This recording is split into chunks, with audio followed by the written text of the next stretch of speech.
So the decision was to do a yard display, but of course to take it up a couple notches. So that meant creating a story. Now, how does two guys that have never written a story in their entire life come up with something that is going to explain the origins of the Pirate's Cave? Well, that's coming up.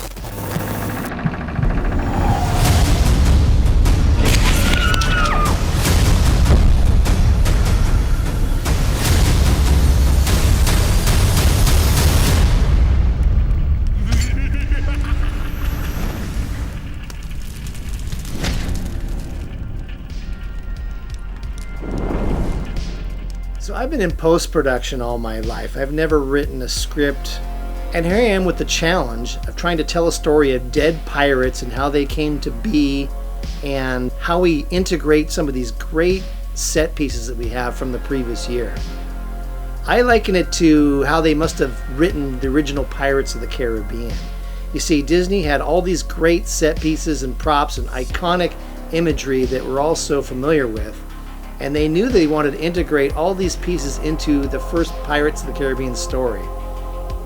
And I imagine what they went through is like what we had to go through in writing our story. So we had some great scenes ourselves, like the octopus and the automated chest and the fire scene. I knew that I didn't want to create a bunch of brand new props and scenes. I wanted to try to integrate these scenes into our story. So I gave Jacob a bullet-pointed list challenging him to write a story that integrated these great scenes of ours. I'd never written a full-blown story before besides my English classes in high school, so how was I going to write a swashbuckling adventure all about our haunt? So I took the list from my dad and sat down in my room for hours on end thinking about how I could integrate these scenes into a story. The first version included miners sitting around the campfire and telling the story. The miners had lots of lines, and they talked about why they were digging down there and the legend of the pirates. The story also included pirates robbing a monastery instead of a ship. So after we completed the first version, I handed it to my dad to get feedback. So I got Jacob's first version and started realizing a few challenges right off the bat. First of all, shooting a scene with miners sitting around a campfire, multiple angles, talking to each other, it seemed like a lot. So being a 3D animator, I always thought it'd be fun to create an animated skull telling a story, just as you see at Pirates of the Caribbean at Disneyland right before you head down that hill. So we decided to change the narration from miners sitting around a fire to a pirate skull. So it was important to me to have one ship that was for good and one ship that was for bad. This also allowed me to have one ship that was attacked by an octopus and one ship that was burned up by a fire. This would allow us to use our octopus prop and our fire set to tell our story. The process also involved bringing other friends and my wife in to listen to the story, to begin to cut it down, to refine it a little further. Because one of our biggest worries is that it was going to be too long or not interesting enough to hold people's attention. Also, we began to realize that, hey, when this thing goes into editing, we're not going to have all the B-roll to cover these story elements. So the 3D school became an important element where we could drop that in on scenes that we had no footage for. So the story originally was about 10 minutes long. We eventually started cutting and cutting and cutting on it until we got it to about 7.5 minutes long. The next step was to try to find the footage to tell this story. After finalizing the story, I created a checklist that included everything I needed to tell the story. I began to watch many movies, including Pirates of the Caribbean series, Cutthroat Island, and multiple seasons of Black Sails.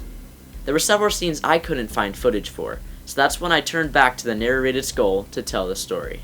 It was also important to us not to use any iconic characters from those movies, because we wanted to create more generic imagery for our story.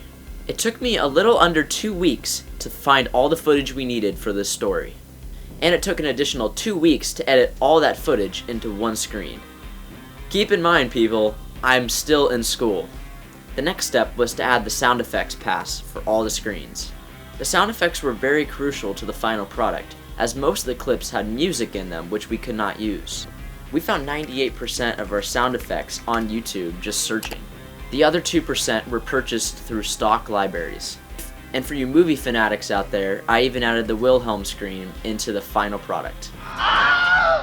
Finding and editing all those sound effects into the final show were very challenging and took a lot of time. We designed our set to have 2 projection screens to create an unobstructed view for all of our guests and a variety on both of our screens. I first edited both screens to have 50% variation of the content happening on both of the screens. We later realized that this much of variation is a distraction. In the end, we found a good balance happening on both screens. We continued to make changes to the video and audio all the way up to the final day of our show. This means we were working on the timeline well over 2 months. So I got a lot of nice comments about the 3D animated skull that narrates our story, so I thought I would talk just briefly about that. I'm a 3D animator by trade and usually get to work with shavers and coffee makers. That's why I leapt at the opportunity to create a 3D talking skull like you see at Pirates of the Caribbean. The model itself was purchased through TurboSquid and had the great necklace already on it and the etched writing on the bone, but I still think it needed a little more marine type of feel to it. So I added the barnacles to his head and bones, as well as the fabric that was draping down and blowing in the wind, to make it look like he's amongst the rain and the wind that we have behind him. I tried to use some software to automatically sync his mouth with the voiceover we had, but in the end I ended up having to manually do it to make it look better. Now we knew if we created a great looking skull like that, we couldn't just have my voice behind it. I'm the skeleton from the pirate's cave. Come and get some candy. So we turned to Mike Fox from Night Frights. He's the guy that voiced our previous skeleton in the chest. Who dares enter the pirate's cave? Mike did a great job and it was well worth hiring him to do it. So at this point we had our story written, our video edited, our sound effects pass completed, our second screen completed, as well as our professional VO and our 3D animation of the skull. The next step is something I had never done before, which is to begin to program actual physical lights to sync with the video program. We're going to talk about that in the next episode, so stay tuned.